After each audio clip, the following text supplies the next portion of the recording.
Morning, this is day 2 namin sa Boracay at ngayon ay nagluluto ng almusal. Yan, may chowpan kami, ang aming chef. Let's go! Mas, ang sarap niyan mag-chowpan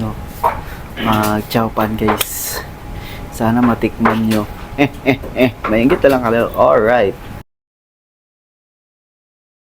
Guys, luto ng aming almusal at kakain na kami.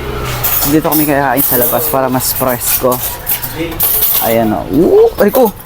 Itlog, corned beef na may sabaw. Tapos ang chow pa ni madam.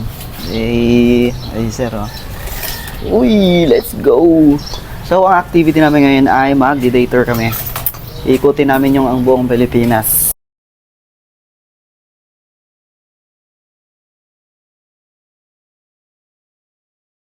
Tapos na nga kami mag-breakfast at proceed na kami sa aming activity ngayong araw.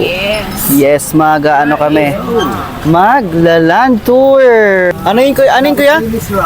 Ano yun? Anim destination natin. Mangrove, Bulabog, Keyhole, Newcos Beach, Boca Beach, Lilis Rock. Wow! Po yung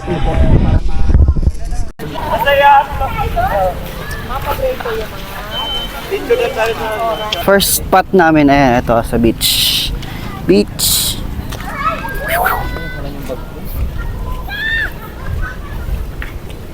Wow, ang ganda ng lugar. Ay, Donyo. Siya yung may-ari ng Boracay, guys. Siya si Mang Cleo. Siya yung may-ari ng Boracay. Saan tayo pupunta? Ah, dun sa okay.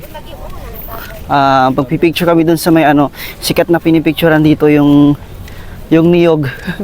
Yung niyog na nakahiga. Tapos na kami magpicture dun sa tumban na niyog. Okay naman. Napagod ako sa picture. Ay, nasa madam, ang dami yung picture. Yan, so babalik na kami dun sa na-rent naming may trike. Tapos punta kami sa ibang spot. Tignan natin. Tatanong ko kung anong spot ang next nating pupuntahan. Alright.